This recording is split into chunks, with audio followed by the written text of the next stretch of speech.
pour cette louange. Alors que nous sommes debout, nous allons lire juste une écriture. Esther au chapitre 3, le verset 8. Esther, chapitre 3, le verset 8.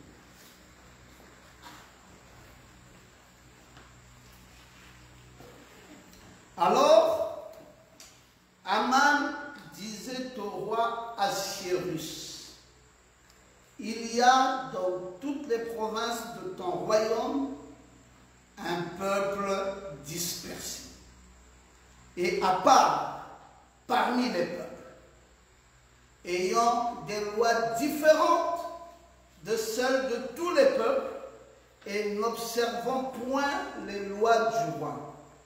Il n'est pas dans l'intérêt du roi de les laisser en repos. Amen. Amen. Que Dieu bénisse la lecture de sa parole. Amen. Veuillez vous asseoir. Alors que nous sommes en train de parler sur la persécution, nous voulons comprendre exactement les termes de l'accusateur vis-à-vis de l'accusé. Deux camps totalement différents. Voici un peuple et voici un autre peuple. Mais tout ce peuple se trouve dans un même royaume. Amen. Amen. Le roi de ce royaume ici s'appelle Assuérus. Assuérus, c'est lui le roi. Il est le roi de ce royaume. Il a un peuple ici, et le peuple qui est à part ici, c'est un peuple appelé le peuple juif.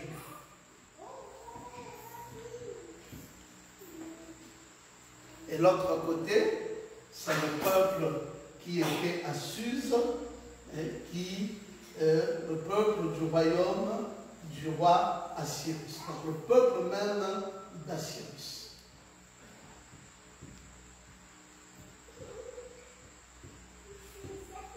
Alors, ce peuple-ci est un peuple très ordonné.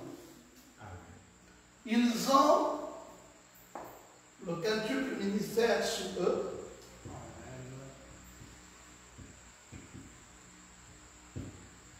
Qu'on appelle Mardochée. Et eux-mêmes sont supposés être des juifs. C'est le peuple aujourd'hui qu'on appelle Esther, qui est égale à l'épouse. Très ordonné. Et l'autre côté là-bas, là où il y a le roi Assuérus, il se trouve qu'il y a un autre peuple ici. Non, parce qu'Assuérus, c'est le roi de tout le peuple. Ne mettons plus le nom d'Assuérus ici. Mettons simplement ce peuple des Médo-Perses ici. Et nous avons un gaillard ici dont le nom est Aman. Et ici nous avons Mardochée, ici nous avons Aman. Aman, lui sait que ce peuple-ci est un peuple mis à part. Aman est au courant qu'il y a un peuple différent du peuple médo-perse dans le royaume du roi Assuérus. Et il veut nécessairement que ce peuple se confonde à cet autre peuple et qu'il devienne un seul peuple sous la domination du roi. Le roi, lui, il sait qu'il soit ici ou qu'il soit là, c'est lui le roi. Mais il ne veut pas que ces deux peuples-ci soient un seul et même peuple. Il sait pertinemment qu'il a pris au milieu de ce peuple de ce côté une reine qu'on appelle Esther et il en a fait son épouse. Aman n'est pas content du tout de constater que Esther, qui est de l'autre camp, soit l'épouse du roi Assuérus. Il aurait peut-être voulu que le roi Assuérus choisisse une épouse dans ce concile et non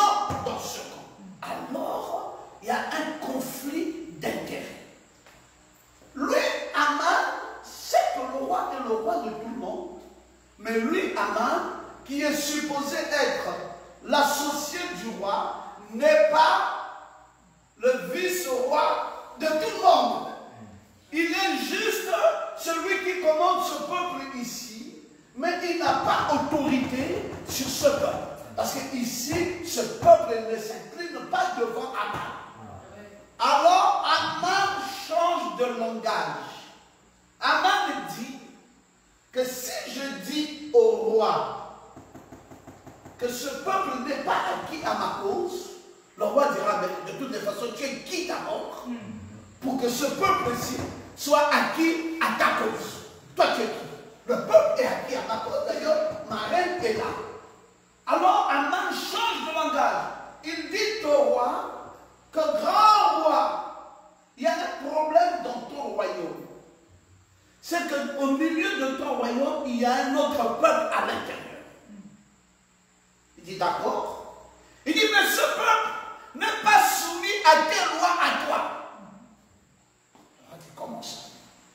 Il dit, c'est un peuple qui est bizarre. C'est un peuple différent du reste des peuples. Ils ne sont pas soumis à tes lois. Ils ont leurs propres lois qu'ils respectent. Et non tes lois à toi. Une accusation fortuite. Alors le roi commence à prêter attention à ce qu'Aman dit. Il dit, mais alors donc ce peuple, c'est qui? Il faudrait qu'on aille creuser un peu plus loin pour savoir quel est ce peuple qui vit avec nous, mais qui n'est pas soumis à mes lois. Mais ce que Mardochée disait n'était que l'absolue vérité. Sauf que Mardochée, et plutôt Aman, si ce qu'il disait n'était que l'absolue vérité, c'est que Aman pointait un doigt accusateur. Mais il était vrai que ce peuple avait des lois qui n'étaient pas les lois du reste de ce peuple. Tant que nous vivons là, ici, dans ce monde, rappelez-vous que Jésus a dit, je vous ai laissé dans ce monde, mais vous n'êtes pas de ce monde.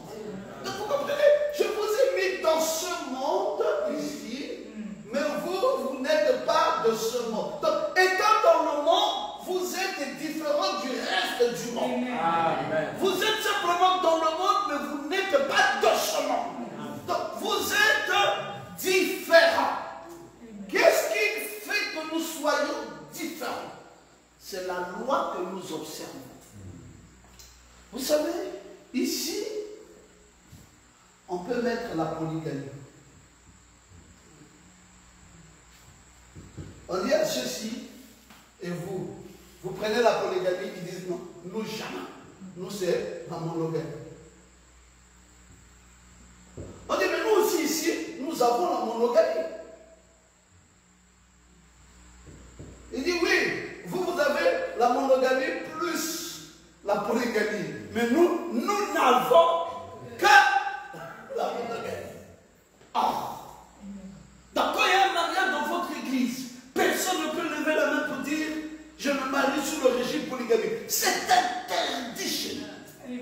Mais quand il part chez le maire, mais il se marie parfois en régime monogamique, parfois en régime polygamique. Oui, c'est leur loi qui leur permet, mais nous avons des lois différentes. Amen. Ici, l'habillement d'une femme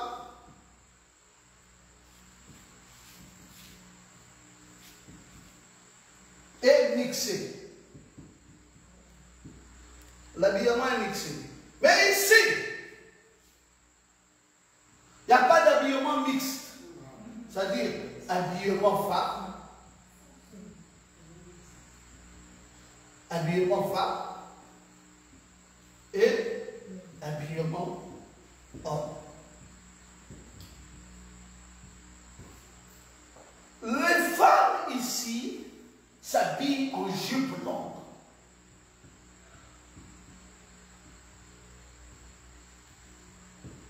Pas de boucle, pas de boucle dorée. Ici,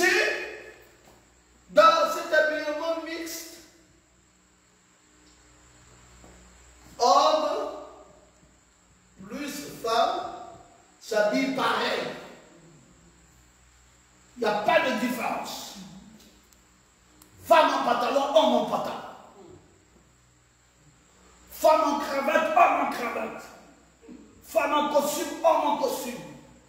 Femmes coiffées, hommes coiffés de la même manière. D'ailleurs, femmes coiffées à la garçonnette. Mais ici, femmes jamais coiffées à la garçonnette. Jupe toujours longue. Ne portant pas des vêtements d'hommes. Différence.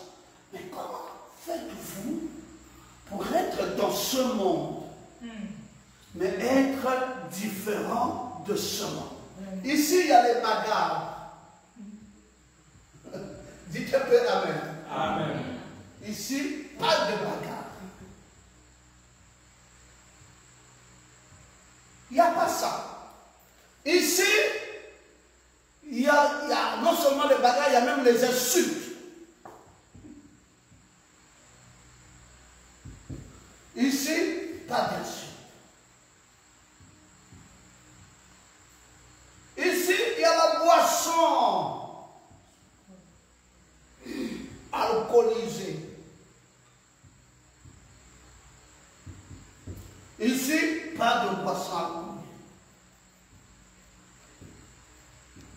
Donc, vous allez voir que c'est un monde bizarre. Ceux-ci ne comprennent pas que des gens vivant avec nous, ayant le même type de carte d'identité, vivant sous une même nation, mais n'observant pas les choses de la même manière. Comment ça se fait qu'ici, nous on peut boire, ici on peut fumer, ici on peut s'insulter, ici on peut se bagarrer, ici on peut faire comme nous voulons, mais ici vous avez tout ça interdit. On vient chez vous, on n'entend pas un seul jour où il y a bagarre. On n'entend pas un seul jour où il y a des insultes. On ne voit pas les femmes habillées à la garçonnette. On ne voit pas tout ça. Donc, il y a un mode de vie, il y a une loi que vous observez ici, qui est une loi complètement différente de là-bas. Ici, il y a les adultères. Ici, il y a la fidélité. Vous allez voir que chaque fois que nous avancerons, il y a des choses qui se font dans ce plan qui ne se font pas dans ce plan. Il y a d'autres choses qui se font ici qui ne se font malheureusement pas ici. Mais pourtant, un peuple mélangé sous le règne d'un même roi appelé Assyrie. Aman a pris le temps d'observer ça. Aman dit au roi que roi, au milieu de ton peuple, il y a un peuple dispersé. Regardez comment il qualifie ça. Au lieu de dire un peuple honnête, un peuple droit, un peuple rangé, il dit il y a un peuple dispersé. Dispersé, on ne sait pas vis-à-vis de qui et vis-à-vis de quoi. Et il dit en plus que ce peuple a des lois qu'ils observent, mais qui ne sont pas forcément les lois de ton pays. Et il ajoute, il dit, roi, ce peuple est un danger pour toi. Ah! Au lieu de dire que si tu n'avais que ce peuple, ton royaume serait tranquille. Tu fermerais tes prisons. Si tu n'avais que ce peuple, tu n'aurais pas trop de travail en justice. Tu fermerais tes prisons. Tout le monde, tu n'auras pas de grève. Tu n'auras pas de révolte. Tu vivrais dans un royaume tranquille, avec la bonté, avec la joie. Vous voyez ce qui se passe ici? C'est comme un peu la réalité de ce que nous vivons dans ce pays quand on parle de l'observation des mesures barrières. Qui mieux que les églises observe ça? Jusqu'à présent, on a toujours le thermoflash. Jusqu'à présent, nous avons toujours le lavage des mains. Jusqu'à présent, nous avons toujours observé la distanciation. Jusqu'en date de ce jour, ce qui n'est plus observé dans les marchés, ce qui n'est plus observé dans les fêtes mondaines, ce qui n'est plus observé partout où nous allons, mais dans l'église. Il n'y a pas mieux que l'église qui continue à observer ça. Amen. S'il y avait une fleur, on aurait dit donner la fleur aux gens des églises. Parce que jusqu'en date de ce jour, on n'a jamais ne pas respecté la distanciation. Toujours. Toujours lavage de main, toujours thermoflage, toujours. Ce qu'on nous dit de faire, c'est ce que nous faisons. Par la grâce de Dieu. Bien sûr que par la grâce de Dieu. Mais un peuple qualifié, un peuple merveilleux. Mais Aman trouve quand même un mauvais rapport sur ce peuple. Aman estime que ce peuple a des lois différentes. Et alors veut accuser ce peuple auprès du roi.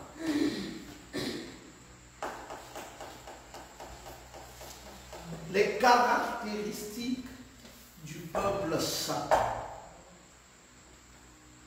Un peuple à part. Un peuple ayant des lois différentes. Un peuple différent dans la façon de vivre. En fait, la différence ici se trouve dans le mode de vie. Dites encore amen très bien. Amen. Nous avons un mode de vie complètement différent. Et Aman a observé, et ce que Aman a observé, je vous viens de vous le dire, n'était que la vérité. Mais comme je vous l'ai enseigné le culte passé, c'est que quand il y a un mensonge, on prend juste 1% de faux qu'on mélange avec 99% de vrai et tout ça devient le mensonge.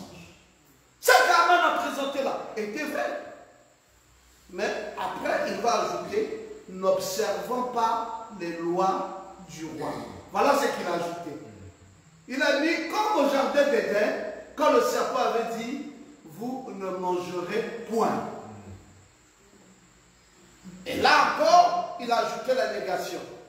N'observant point les lois du roi. Ne et point. Comme au jardin d'Éden. Ça suffit. Un tout petit mensonge au milieu d'une grande vérité est devenu un mensonge. Aman vient là d'introduire quelque chose qui n'est pas juste. Et les tactiques du diable, tout au long des Saintes Écritures, ne changent pas. S'il a fait au jardin d'Éden, en introduisant 1% de mensonge, 99% de vérité, il continue à le faire tout le temps, et nous voyons encore ici, il introduit les mêmes principes.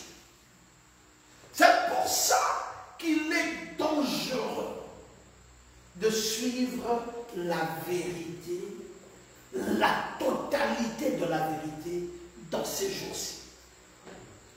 Parce que la vérité ne devra jamais tenir en compte le moindre petit mensonge.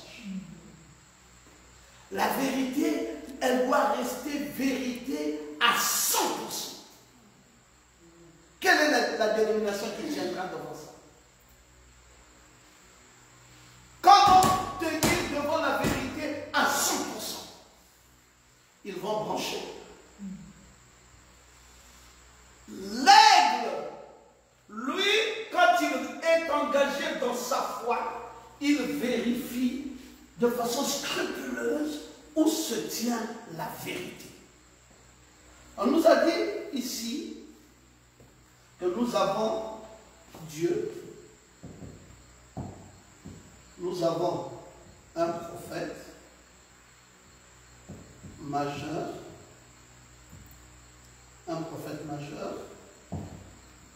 et de ce prophète majeur sortent les 5 ministères,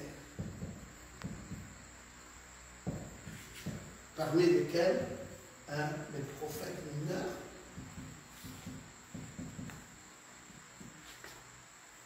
le pasteur, l'évangéliste, l'apôtre, les docteurs. Dieu, ici, c'est le seul en qui nous croyons. Mais lui, ce Dieu-là, il parle toujours par le biais d'un prophète. Amen. Parce qu'il n'a pas de bouche. Il est l'auteur de la parole, mais sa bouche s'appelle un prophète. Et ce prophète, quand il vient, il a trois choses principales qu'il présente. Il a un livre qu'il appelle la Bible. Il a une loi qu'il appelle l'amour. Et il a un credo qu'il appelle Christ. Voici ce qui fait ce prophète majeur. Si vous voulez définir, c'est quoi un prophète majeur? S'il vient avec un autre livre en dehors de la Bible, il devient Mahomet. Amen. Amen. S'il vient avec un autre livre, une philosophie en dehors de la Bible, il devient Confucius. Amen. S'il doit venir devant vous, je suis prophète majeur, je suis le porte-parole de Dieu, il doit nous présenter un livre. Alléluia. Quel est ce livre? C'est la Bible. Son credo, tout ce qu'il va dire, tout ce qu'il va faire, il faut que ça soit Christ. Et la loi qu'il va imposer à son peuple, il faut que ça soit l'amour. Voilà les trois choses. Si déjà vous arrivez quelque part, on vous présente autre chose et qu'on écarte la Bible, dites déjà à ces gens-là, le fait déjà même d'écarter la Bible, je ne peux plus me reconnaître dans ce prophète. Si c'est un prophète, il doit ramener la Bible. Amen. Vous allez dire, mais le message c'est la Bible ouverte. Amen. Le message c'est rien d'autre que la Bible ouverte. Et il ramène Christ. Parce que toute notre foi, on nous oriente vers Christ. Donc, ce prophète disparaît. Ce n'est pas lui que nous suivons. C'est pour ça, jusqu'à la fin de nos jours sur la terre, nous refuserons d'être des branhamistes. Amen. Amen. Parce que nous ne le sommes pas dans la vérité. Nous sommes des chrétiens. Yes, sir. Vient de Christ. Correct, docteur. Et nous avons une seule loi, l'amour. Alors, ceux-ci qui sont le prolongement de ce prophète majeur prennent les mêmes principes de base. Ils ne changent pas ces principes de base. C'est pour ça qu'il faut vérifier si le ministère ici n'amène pas les gens vers Christ. Si la tendance de ce ministère, c'est pour vous amener vers un prophète, ça devient très faux. Ça devient faux. Parce que qui va s'asseoir sur le trône de votre cœur? Ça ne sera pas Branham. Vraiment. Celui qui s'asseyera sur le trône de votre cœur doit être Christ. Et c'est lui seul. Si autre chose, c'est devenu faux. Amen. La vigilance. Yes, sir. La vigilance à la parole, la vigilance vers Christ, la vigilance vers l'amour. Et c'est comme ça que l'on reconnaît la voie par excellence dans laquelle nous marchons. C'est une voie par excellence. Alors, nous sommes l'épouse de Christ. L'époux et l'épouse sont devenus un. La parole de Christ est dans l'épouse, ainsi que sa pensée. Aujourd'hui, nous pouvons prononcer la parole et Dieu l'accomplit. Amen.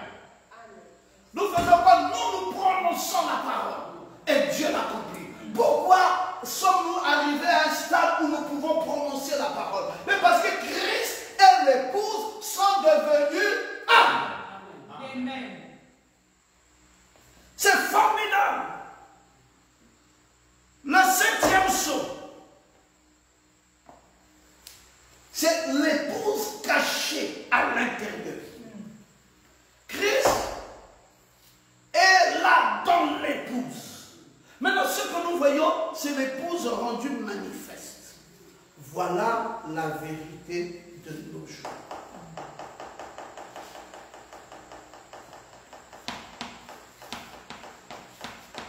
Pas 99%, mais 100%. Est-ce que vous dites encore Amen? Amen. Quand vous lisez le prophète dans le message intitulé Présumé, il dit Satan avait pratiquement pris 99% de l'évangile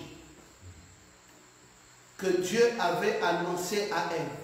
Et il avait admis que c'était la vérité. Mais ce qui est de cette petite chose, il a dit, eh bien, je ne dis pas que ce n'est pas vrai. Mais évidemment, vous savez que ça, c'est pour les jours passés. Vous serez comme ceci, vous voyez. Il a pris 99% de l'évangile, déclare le prophète William Branham au jardin d'Éden. Et ce n'était pas suffisant pour que ça soit la vérité. C'est pour cela que Satan a réussi un mensonge. Et Aman va encore réussir un mensonge. Il n'observe point les lois du roi. Oh! Tu as déjà dit que c'est un peuple dispersé, d'accord? Qui ne marche pas comme nous, d'accord? Mais il n'observe pas les lois là. Pourquoi tu peux dire ça? Le petit mot que tu ajoutes là n'est pas conforme à la vérité.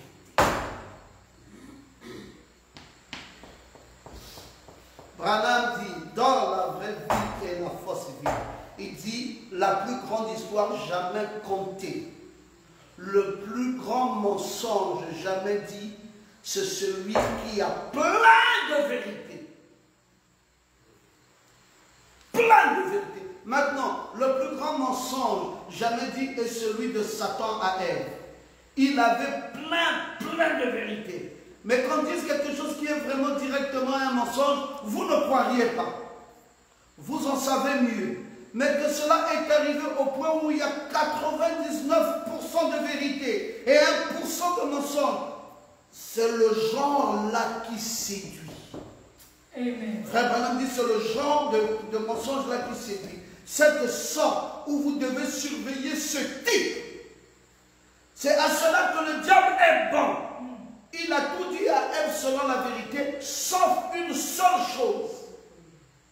Et il a détruit la seule chose là, et ce qui va détruire l'humanité tout entière. Que les dénominations nous excusent, mais que les frères du message aussi nous excusent.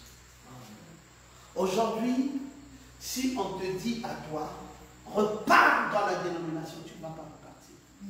Tu sauras déjà que là-bas, c'est faux.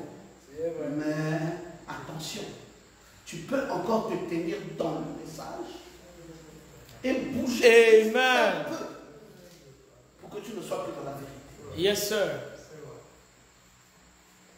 J'ai aimé, alors ça j'aimerais vraiment que ce garçon-là soit béni.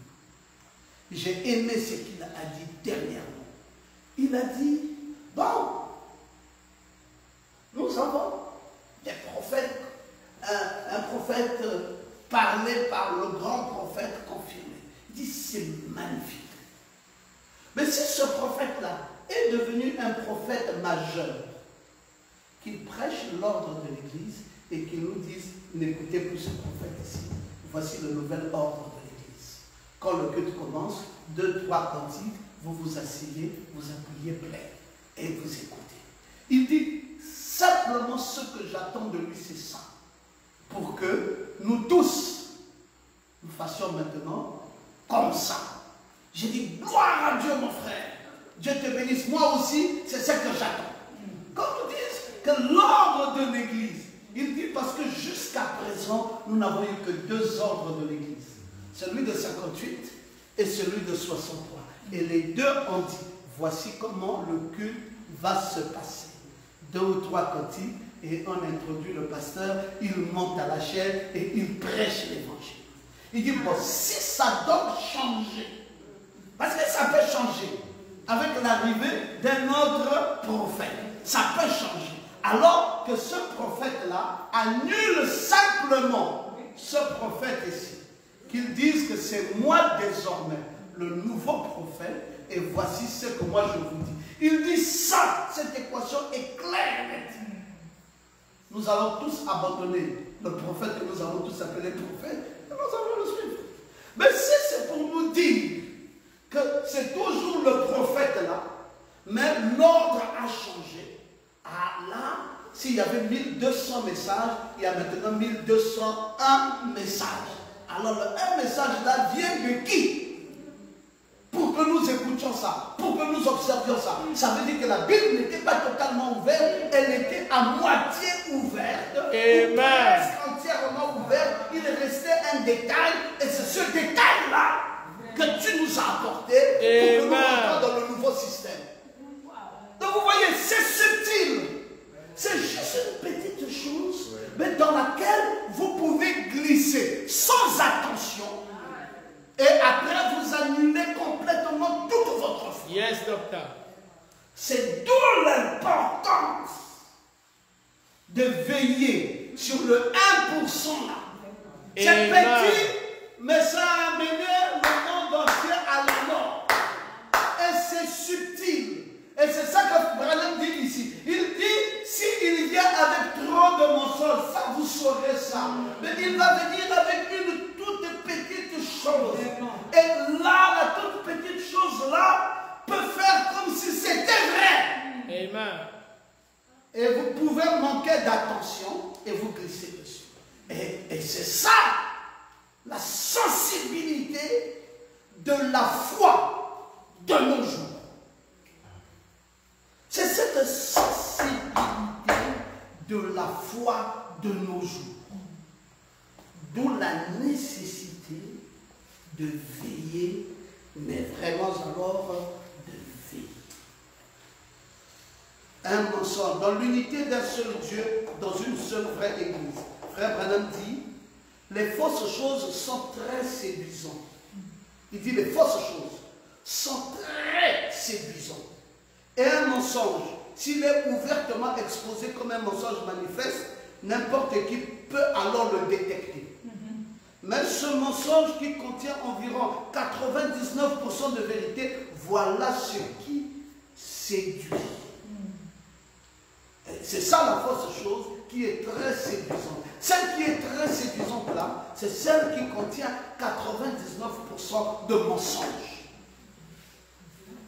Oui, un mensonge flagrant, vous le saurez. C'est pour cela que quelqu'un, quand vous entendez, va baratiner cette fille. S'il vient, il vous dit, tu sais, moi je suis un blanc. Tu dis, oh, mais on voit même déjà ta peau, tu aimes moi, tu dis que tu aimes encore. Il ne peut pas mentir comme ça. Il va vous dire, il va se présenter beaucoup de vérités. Il va dire, oui, ben, écoute, moi, je suis un Gabonais comme toi. Il dit, ah oui, ça c'est vrai. Mais, sauf que, la différence entre toi et moi, c'est que le chef d'État que tu vois là, c'est mon père. Tu vois un peu la tête, tu dis, oui, c'est comme si. Bon, après, il commence à glisser des choses, parce qu'il faut que ça soit proche de la vérité, pour que ça soit séduisant. Si ce n'est pas proche de la vérité, c'est flagrant et tout de suite, tu sauras. Si toi là, Bakula, avec ta grande taille, tu dis non, mais moi je suis le fils de Mayombo. Dis, quel Mayombo? Oh, regarde même ma carte d'identité, ici c'est écrit Mayombo, machin. On dit d'accord, mais quel Mayombo? Tu dis, vous en connaissez combien? Je dis non, non, toi là, Yongo comme ça, avec 2 mètres de taille, nous en connaissons un qui n'a pas cette taille-là. Tout de suite, on commence à dire non, non, on dirait que c'est pas trop vrai. Tu vois, parce que les gènes ne devaient peut-être pas produire quelque chose d'aussi grand et tout ça, alors que. Donc, le mensonge, c'est pas comme ça que ça se présente. Le mensonge qui séduit, c'est ce mensonge qui a beaucoup de vérité à l'intérieur. Amen. Amen. Dis-moi, je voyage beaucoup. En tout cas, je suis propriétaire d'une entreprise en France. La fille là te regarde, elle est propriétaire d'une entreprise en France. Après, tu sors 100 euros. Tu sors seulement 100 euros. Tu dis, bah, écoute, je te donne ça pour ton jus de fruits, je reviens. Les 100 euros là, quand elle touche, je sais, ah! Ça là, quand même, c'est pas déjà la monnaie d'ici. Donc, ça commence à être un peu vrai. Tu vois, 100 euros là, et la fille là réfléchit maintenant 2 fois, elle dit, c'est quand même les euros ici là. Donc, si c'est les euros, ça veut dire que quelque part, on dirait que c'est de cela. Il est ce qu'il est en train de dire. Et puis, mais tu reviens quand? Dis non, mais écoute, je reviens dans 1 heure. Et on te voit là, dans un clando tordu, en train de venir crou. Le même monsieur qui a donné les 100 euros là, sort du clando avant qu'on ne te voie. Et puis tu viens, on dit, mais tu es venu comme il dit, mon chauffeur vient de me déposer. Ah, c'est toi qui es descendu dans la nouvelle Prado là qui vient de sortir. Il dit, oui, exactement, c'est moi. On t'a vu sortir du clando. Ok, on a compris. C'était proche de la vérité. Il y avait beaucoup de vérité dedans avec les euros là. Mais un petit détail a tout annulé. Le mensonge est terrible. Le mensonge qui séduit. Beaucoup de vérité à l'intérieur. Alors, comment Satan réussit-il? Je vais vous le dire. Satan réussit parce qu'il connaît la parole. Il reconnaît mieux les vrais croyants. D'ailleurs, il avait discerné Jésus comme étant le Fils de Dieu. Amen. Quand vous lisez Marc au chapitre 5, du verset 1 au verset 7, si tu peux nous lire ça, nous allons voir comment Satan va discerner Jésus. Marc au chapitre 5, du verset 1 au verset 7. Ouais, ça.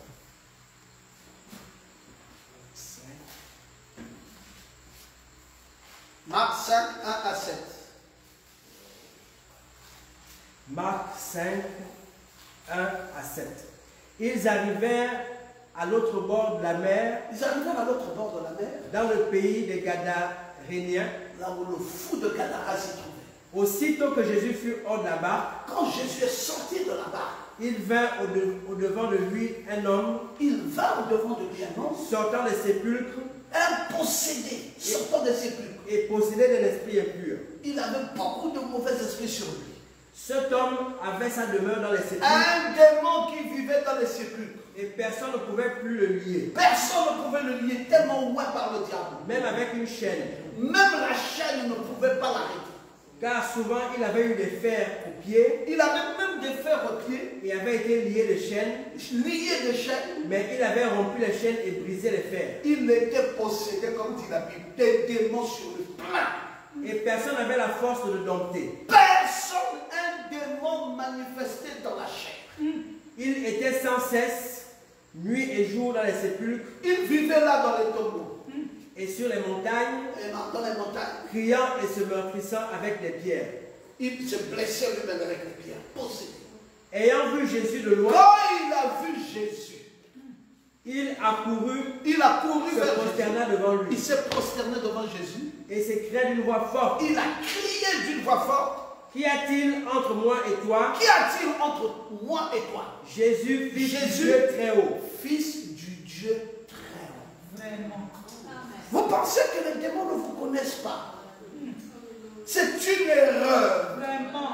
S'il y a des gens qui vous connaissent mieux que quiconque, ce sont ces démons. Amen. Ils connaissent votre position. Oui. Ils savent que là où nous vivons ici, ceux-là, c'est des vrais chrétiens. Nous sommes des faux croyants. Le monsieur là, c'est un vrai croyant. Nous sommes des faux. Nous parlons tous de Dieu, mais nous ne parlons pas de Dieu de la même manière. Ceux-là ont une vie à part. Nous avons une vie à part. Ceux-là témoignent le vrai Dieu. Nous témoignons le faux Dieu. Ils savent. Même vos voisins dénominationnels, ils vous observent. Ils observent comment vous vivez en famille. Comment l'homme vit avec sa femme. Comment il s'appelle chéri. Comment ils se font des bisous chaque fois. Comment ils élèvent les enfants. Comment il y a la crainte de Dieu dans la maison. Comment il y a l'atmosphère. Ils savent.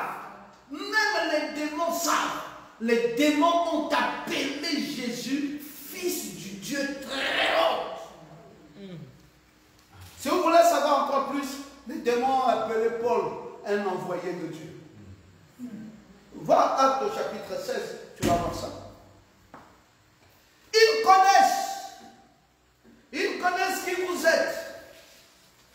Ils savent que vous êtes des fils de Dieu. Donc Aman ici, quand il est en train de vouloir accuser les Juifs, lui-même sait que c'est un peuple, quand il est dispersé là, non, il sait que c'est un peuple à part.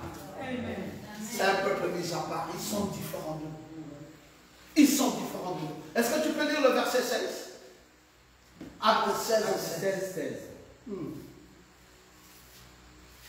Comme nous allions au lieu de prière, pendant que nous allions au lieu de prière, une servante qui avait un esprit de python, un démon possédé encore, un autre possédé, avec un esprit de python cette fois-ci, et qui en devinant procurait un grand profit à ses maîtres, vint au devant de nous et s'est mis à nous suivre. Nous là, c'est qui Paul et ses compagnons de route. Elle criait comme le premier là.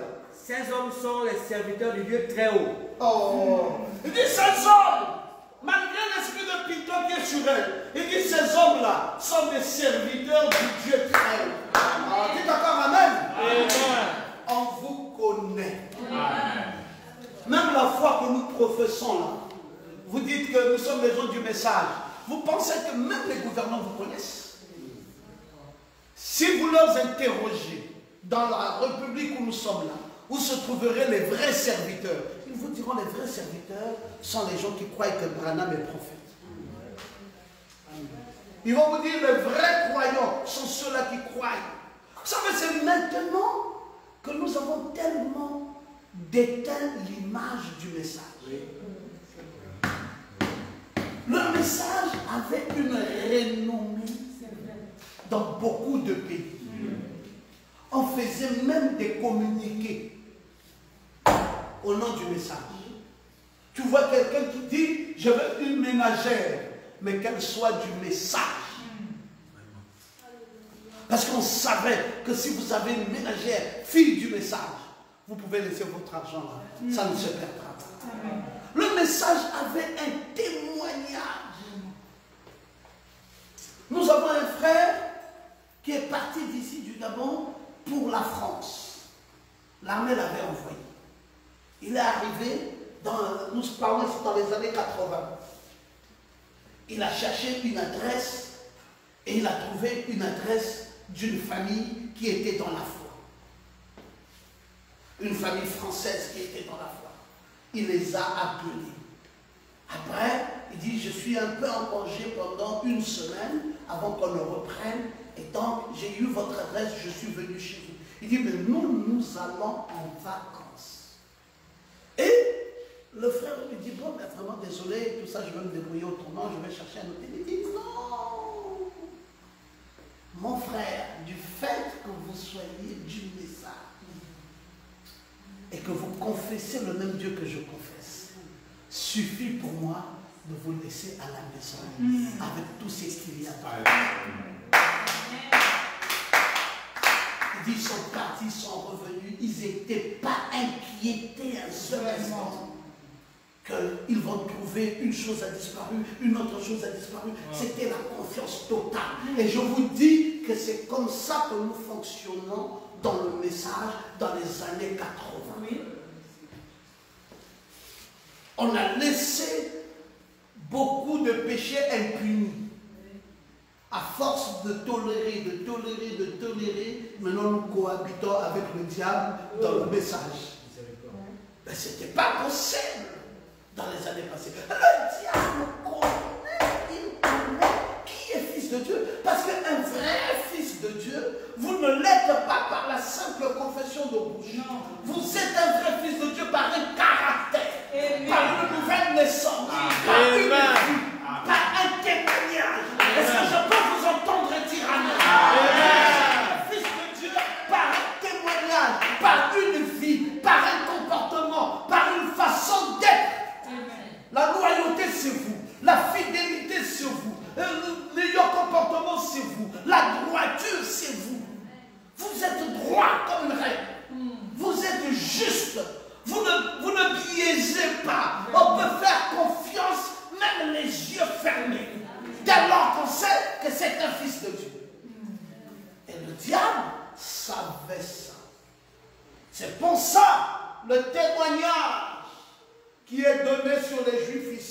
est un réel témoignage, les amis. Il savait. Balaam même aussi Balaam. Il n'y a pas que Aman qui a fait le témoignage des Juifs. Balaam a fait aussi un témoignage.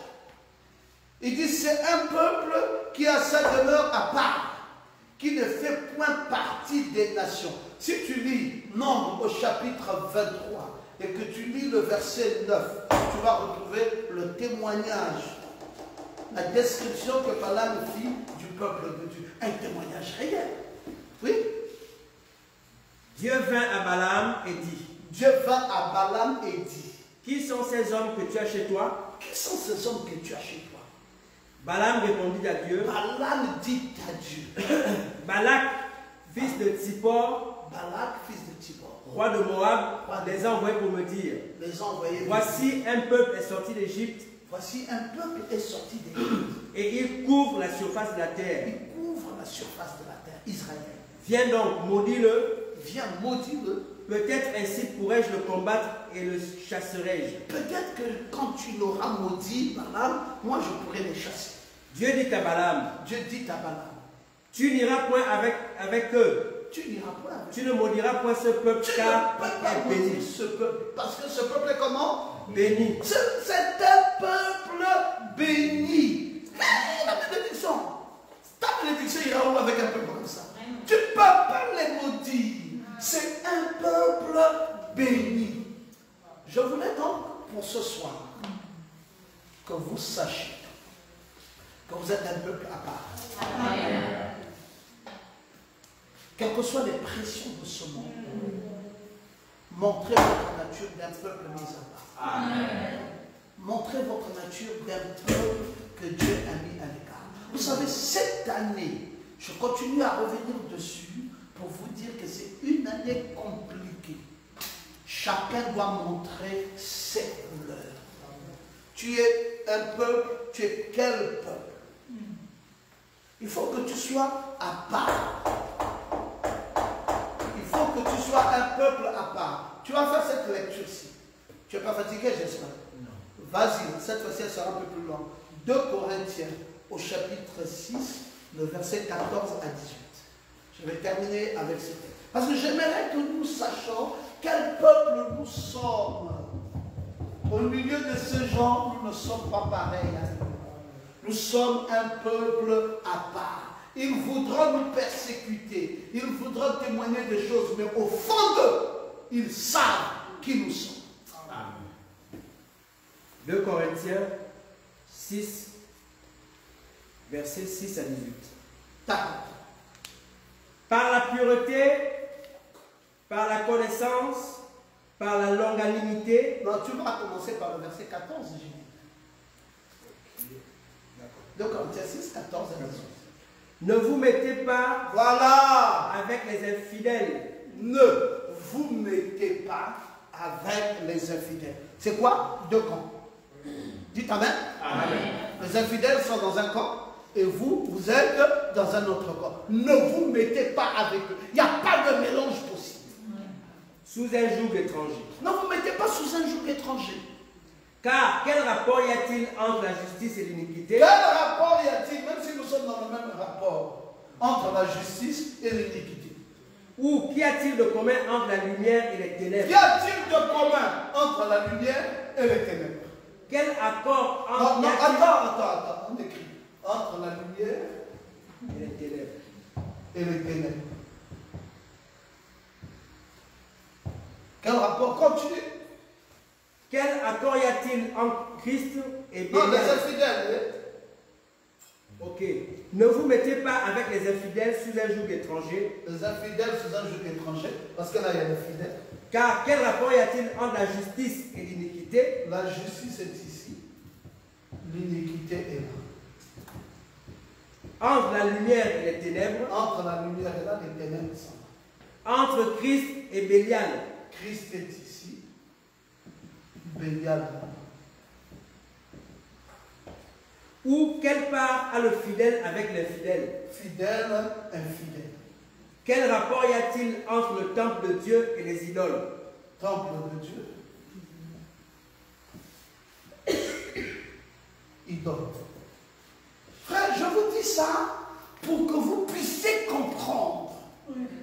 que nous sommes dans ce monde, mais nous ne sommes pas de ce monde. Et qu'il y a une nette différence entre nous et eux. C'est pour ça, mes frères, ça ne leur dit absolument rien. Quand on dit on ferme les églises. Mais un païen, il dit, oh, vous luttez pourquoi? Pour la réouverture des églises. Mais luttez même pour votre nourriture. Luttez pour votre vie. Vous luttez pourquoi? Vous dites, non, on lutte parce qu'on veut garder notre foi. Mais vous aussi, la foi n'est pas, c'est pas important. Luttez pour des choses importantes. Qu'est-ce qui est important et qu'est-ce qui n'est pas important? Nous sommes ici dans un monde différent. Il y a Bélial de l'autre côté, il y a Christ. Il y a le temple de Dieu ici, il y a les idoles. Il y a la lumière ici, il y a les ténèbres. Mais nous vivons tous ensemble. Vous, un mercredi, vous cherchez une cellule. Vous allez pour dire non, non, non, on s'en va prier notre Dieu. Mais le voisin d'à côté, tu lui dis, mais tu parles. Tu parles à l'église. Mais non, c'est pas les églises sont fermées. Non, nous, même comme les églises sont fermées, on prie dans les maisons. Ah! Mais vous aussi, mais vraiment, mais qu'est-ce que vous cherchez, vous là? Mais vraiment, on ne vous comprend plus rien. On dit que les églises sont fermées, maintenant c'est les maisons. Qu'est-ce que vous cherchez avec les maisons? Mais notre âme. Mais non, vous exagérez, mais c'est pas possible. Restez d'abord, si Dieu veut vous donner un peu de vacances. Prenez un peu de vacances, c'est peut-être même Dieu qui fait ça. Nos âmes n'ont pas de vacances. Est-ce que tu peux avoir un peu de vacances pour manger? Bon, prends un peu de vacances d'une semaine, tu ne manges pas et dis-moi à quoi tu ressemblerais. C'est pareil pour mon âme. Je dois la nourrir, je dois écouter la parole, je dois être dans une atmosphère. Je suis... Non mais vraiment, on vous a maudit. Et quand il veut l'exagérer, il dit, ah, c'est Ngoma qui vous a gaspillé comme ça. Bon, donc il mélange même une histoire de la foi avec le Ngoma. Il dit, ah, Ngoma a gaspillé les pauvres gens. Gaspiller où? Quel rapport y a-t-il entre la lumière et les ténèbres? Quel rapport y a-t-il entre la justice et l'iniquité? Quel rapport y a-t-il entre les fidèles et l'infidélité? Quel rapport y a-t-il entre Christ et Bélial? Ou entre le temple de Dieu et les idoles? Il y a une différence. Nous nous connaissons là où nous nous tenons. Amen. Amen. Gloire à Jésus. Vas-y. Car nous sommes le temple du Dieu vivant. Nous sommes, nous, le temple du Dieu vivant. Comme Dieu l'a dit. Comme Dieu l'a dit. J'habiterai et je marcherai au milieu d'eux. J'habiterai, je marcherai au milieu d'eux. Je serai leur Dieu et ils seront mon peuple. Je serai leur Dieu et ils seront mon peuple. C'est pourquoi sortez du milieu d'eux. Sortez du milieu d'eux. Et séparez-vous, dit le Seigneur. Séparez-vous, dit le Seigneur. Aman avait du mal à avaler ça. Quand on doit s'incliner devant moi, que tout le monde s'incline, pourquoi eux ne peuvent pas s'incliner? Aman ne savait pas que ce peuple était un peuple enseigné. Ils connaissaient leur position. S'incliner devant la bête. C'est un peuple qui ne pouvait jamais faire ça. Ils avaient appris, ils connaissaient Dieu et ils avaient les notions de Dieu. Jusqu'au verset 18. Ne touchez pas à ce qui est impur. Ne touchez pas à ce qui est impur. Et je vous accueillerai. Moi, je vous accueillerai. Je serai pour vous un père. Je serai pour vous un père. Et vous serez pour moi des fils et des filles. Vous serez pour moi des fils et des filles. Dit le Seigneur, dit Tout-Puissant. Amen. Amen. Gloire à Jésus. Alors là, maintenant, nous sommes en train de démontrer de façon claire et nette les deux camps. Celui dans lequel se trouvait Mardochée et celui dans lequel se trouvait Aman. La différence est nette. Aman se trompe. Quand il dit que vous êtes un peuple dispersé, il ne comprend pas qui est ce peuple dans la vérité. Il ne comprend pas que c'est un peuple enseigné, c'est un peuple qui a une position, c'est un peuple qui sait sur quoi ils s'en tiennent. Ils sont dans une vraie position. Et c'est un peuple qui ne peut pas se laisser influencer bêtement. Donc c'est un peuple à part.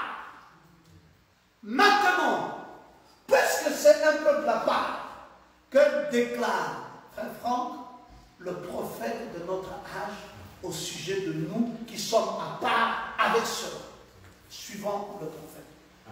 Il dit, donc qui est ce Melchisédek?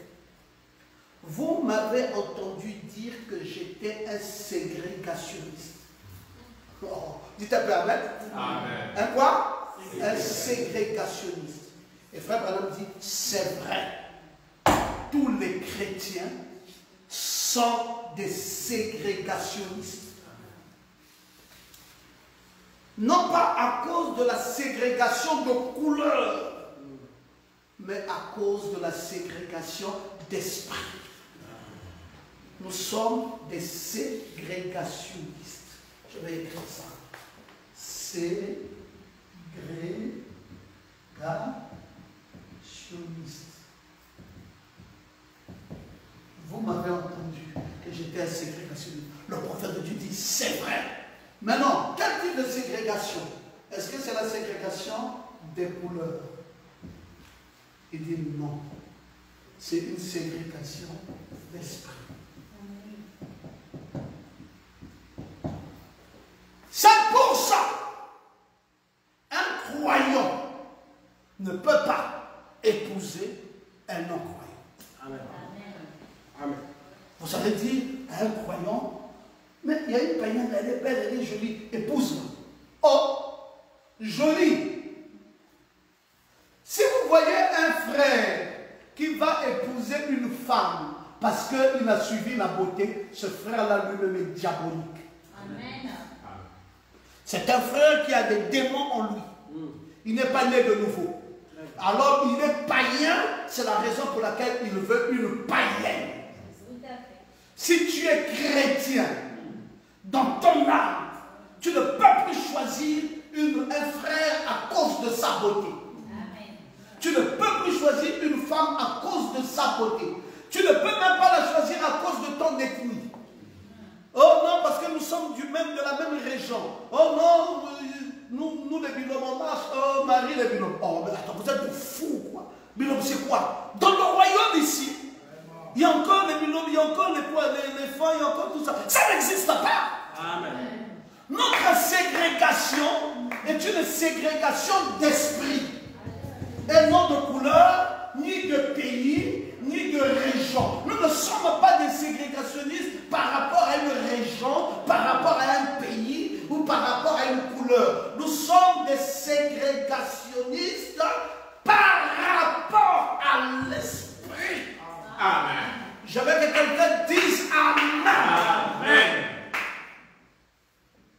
Pourquoi? Mais parce que quand je vais aller dire que je m'en vais prier, il faut que la soeur m'accompagne. Elle dit non, moi la prière je n'aime pas. Non. Sœur, on est mariés comment? Non, si c'est pour prier, hein, pas toi-même. Moi les histoires de Pasteur Ngoma, je ne suis pas dedans. Ah!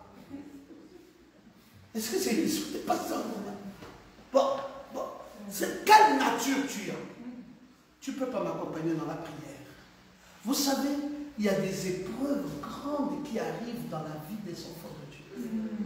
Mais la seule chose qui nous tire de ces épreuves-là, c'est la prière.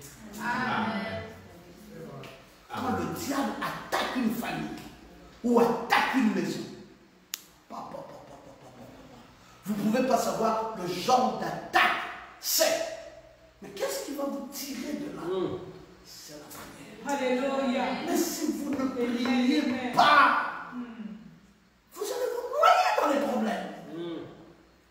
C'est pour ça on ne peut pas aller prendre une femme qui ne connaît pas la prière, qui ne connaît pas la valeur de la parole, qui ne connaît pas Dieu.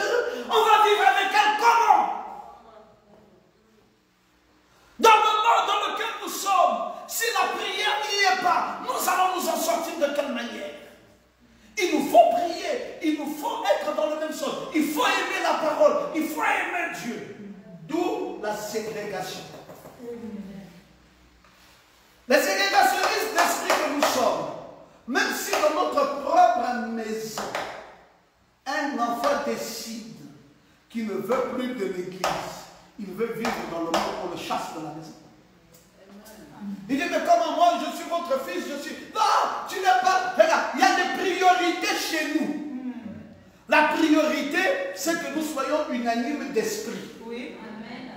Si on ne peut pas être unanime d'esprit, même si nous sommes dans la même chair, on ne peut plus fonctionner. Oui. Parce que nous ne sommes pas des charnels. Oui. Nous ne défendons pas la chair, nous défendons l'esprit. Amen. Ah, tu t'accordes avec très bien? Amen. D'où? C'est cela la force des chrétiens. Et frère Madame dit, nous sommes des ségrégationnistes d'esprit. La couleur de la peau d'un homme n'a rien à voir avec lui. Il était un enfant de Dieu de naissance, mais un chrétien.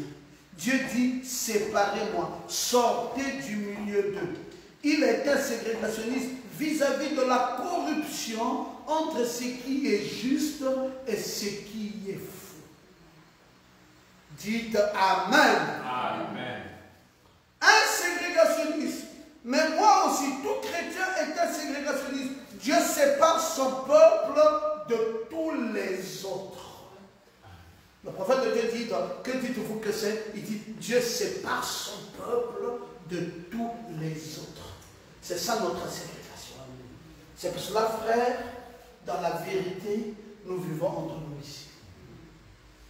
Quand on nous dit votre frère famille, c'est qui? On dit notre frère famille, c'est la famille chrétienne.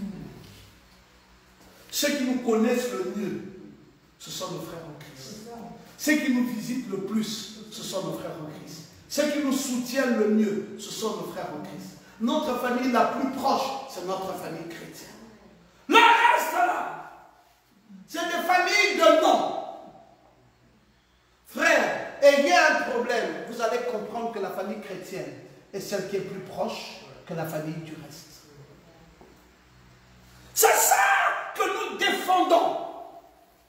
Et ils avaient compris ça. Alors Aman était en train d'accuser un peuple qui connaissait sa position. Ils ont dit à Aman, débrouille-toi comme tu veux, nous n'allons pas nous plier. Vas-y trahir chez le roi. Fais le rapport que tu veux au roi, nous savons qui nous sommes. Quelle position? J'aime ça, mes frères. C'est pour cela, le mot église signifie appeler au dehors. Le groupe appelé au dehors. Le prophète Branham dit dans la reine de Séba que le mot église signifie appeler au dehors. Et il dit le groupe appelé au dehors. En d'autres termes, Dieu appelle à la séparation. C'est ça que dit le prophète. Pourquoi nous sommes une église? Mais nous sommes une église parce que Dieu nous a appelés à nous séparer des païens. Amen. C'est ça qui fait de nous une église. Amen. C'est pas que nous sommes partis former un petit club et tout ça. Non, nous sommes les séparés des gens du monde. Amen. C'est ce que ça veut dire église. Le mot église signifie les appeler au dehors. Le mot église. Le mot église. Dans la reine de Séba, frère Branham veut dire signifie. Signifie les appeler au dehors. L'église, c'est des gens qui sont mis à part. C'est des gens que Dieu a séparés. Vous ne pouvez pas être une église et vivre comme le monde. Vous êtes séparés. Quand le diable veut vous accuser, lui-même se rend compte que ces gens-là sont différents. Frère Branham dit, Dieu appelle à la séparation. Le monde aujourd'hui veut des mélangeurs. Le monde veut des mélangeurs. La plupart d'entre vous, quand vous élisiez votre pasteur, vous voulez avoir quelqu'un qui fera le mélange, qui descendra là-bas pour prendre un bain à la plage, ou qui prendra un petit pot avec vous et qui dira une petite blague obscène ou quelque chose comme ça. Voilà ce que le monde veut. Et aujourd'hui, dans le monde protestant, déclare William Branham, les gens veulent un mélangeur. Tandis que Dieu appelle des séparateurs. Séparez-vous de ça. Ne vous mettez pas sous un même joug, sous le joug de l'incrédulité. C'est de cette façon-là que Dieu le fait. Le monde a une conception différente. Le monde veut que nous soyons ensemble. Je vous ai dessiné ça ici dès le départ. Je vous ai dit c'est le royaume des mêmes rois, mais dans ce royaume, deux camps différents. Un camp des Juifs, un camp des Médo-Perses, un camp de Haman, un camp des Juifs de Mardoché. Et chacun vit selon les règles et les lois de son Dieu. Et ceux-ci ne sont pas prêts à se plier devant les lois du monde. Ils vont rester caractériels. Tes parents viendront pour te dire, bon, tu es dans le mariage ici, depuis là tu ne viens plus, il y a les choses du village. Quelles choses du village? Oh, ou laisse un peu ton mari, même une minute. Viens d'abord. Sache que tu es venu d'une famille. Il dit, non, non, non, non, non. Je suis venu d'une côte. Comment ça? Quand même ta famille, tu ne veux plus. Il dit, non, je suis venu de cet homme. On l'a endormi, on m'a soutiré de là. Vous savez qu'il y a eu un problème grave de séparation, un homme qui ne voulait plus sa femme. Il dit, tu vas quitter aujourd'hui ma maison. La femme dit, hey, Seigneur, un homme va mourir pour que je quitte d'ici. On dit, l'homme là va mourir, c'est qui? Il dit, toi, on va d'abord t'opérer pour que je rentre là où j'étais. Parce que j'étais dedans là, j'étais en toi. Tu veux m'amener où? Il faut que je retourne là où j'étais. Parce que pour être là où je suis maintenant, je suis sorti de chez toi. Tu vas mourir aujourd'hui. On va t'opérer et je vais repartir. Oh non, chez ta famille, il dit non, il n'y a pas de famille, monsieur. Tu as oublié, tu as simplement oublié que je suis une côte qui est sortie de toi. Je ne suis pas sorti de cette famille. Retourne-moi dans tes côtes. Tu veux m'envoyer où? Je retourne là-bas, c'est là-bas où j'étais. Le monsieur m'a dit, mon Dieu, qu'est-ce que je peux faire? Il dit, il faut que le pasteur vienne régler le problème. Le pasteur est arrivé. Il dit, c'est quoi le problème? Il dit, pasteur, cette femme, vraiment, elle est difficile. Je n'arrive plus à la supporter. Je préfère qu'elle parte. Il dit, pasteur, demandez-lui. Je lui ai dit que je suis prêt à partir. Il dit, pasteur, vous voyez la provocation? J'ai dit, quelle provocation? Elle dit qu'elle, pour partir, elle repart chez moi, dans mes comptes. J'ai dit, mon frère, est-ce que ce n'est pas l'écriture? Ce n'est pas la parole. C'est la parole. Donc, frère, meurt pour qu'elle rentre. On est des ségrégationnistes. Nous avons une position. On ne peut pas une femme qui soulève les choses qui part. C'est qu'elle ne connaissait pas sa position. Elle part. Oh, parce que le mari, il est fâché d'avant. De toute façon, je vais partir. Tu ne connais pas ta position. Si tu connaissais ta position, tu diras à cet homme, ouvre ton ventre, je rentre avec toi. Parce que c'est là-bas où j'étais. C'est là-bas où je suis sorti. Donc je ne m'envoie nulle part. Je retourne là-bas.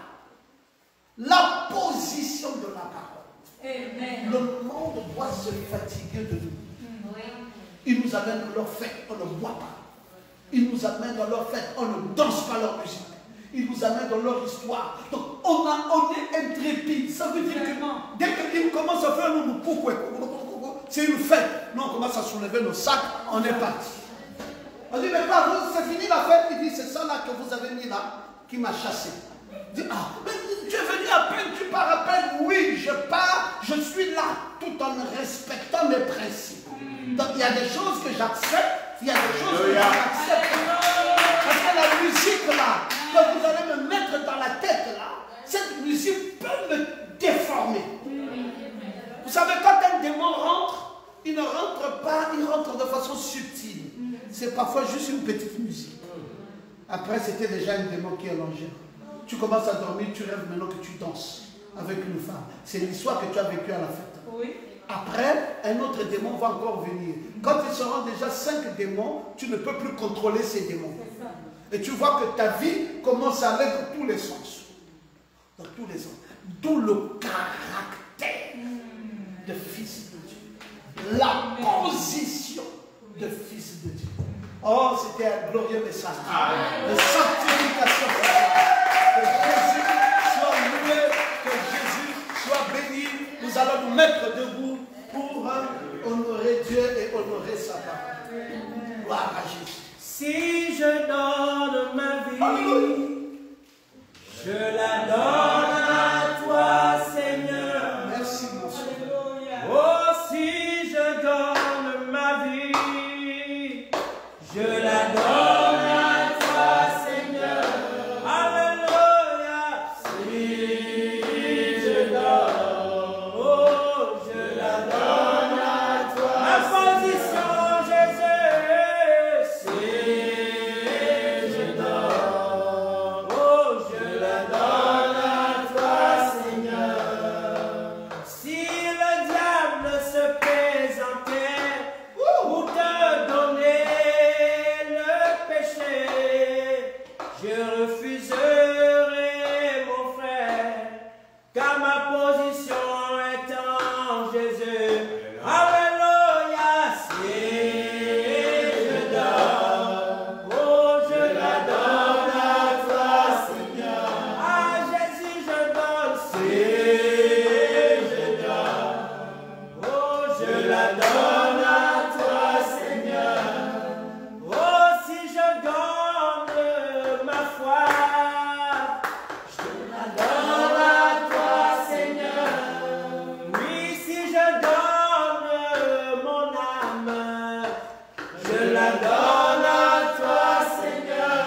Alléluia, si je donne, oh, je la donne à toi, Seigneur. Alléluia, si je donne, je la donne à toi, Seigneur. Notre Dieu, notre Père, oh Seigneur, nous sommes des ségrégationnistes. Oui, Seigneur, à partir de ce soir encore, aujourd'hui plus qu'hier, oh, nous allons être des ségrégationnistes d'esprit. Oui, Seigneur, que lorsque le péché, que lorsque le diable se présentera, Seigneur, que notre choix soit fait clairement. Oui, donne-nous un réel caractère d'amour. Cet amour qui va chasser au loin, Seigneur, le péché, qui chassera le diable et ses démons. Oui, Seigneur, viens mettre une réelle séparation entre les fidèles et les infidèles. Oui, Seigneur, une réelle séparation entre Jésus et Bélial. Nous appartenons à Jésus-Christ. Oui, Seigneur, que tous les frères qui étaient rétrogrades, nous les réclamons. Nous réclamons leurs âmes au nom de Jésus-Christ de Nazareth. Oh Dieu de gloire, puisses-tu bénir ton serviteur. Oh, cet homme, Seigneur, que tu as oint. Oh, tu l'as oint, Seigneur, pour un peuple, Seigneur. Oui. Oh, c'est pour nous, Seigneur.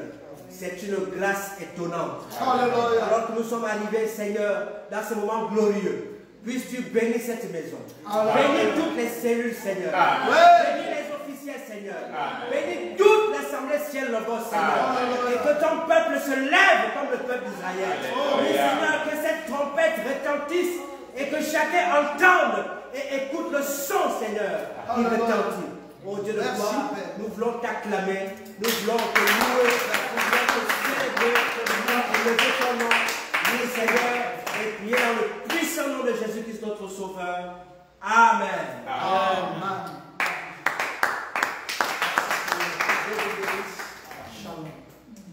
Nous passons au service des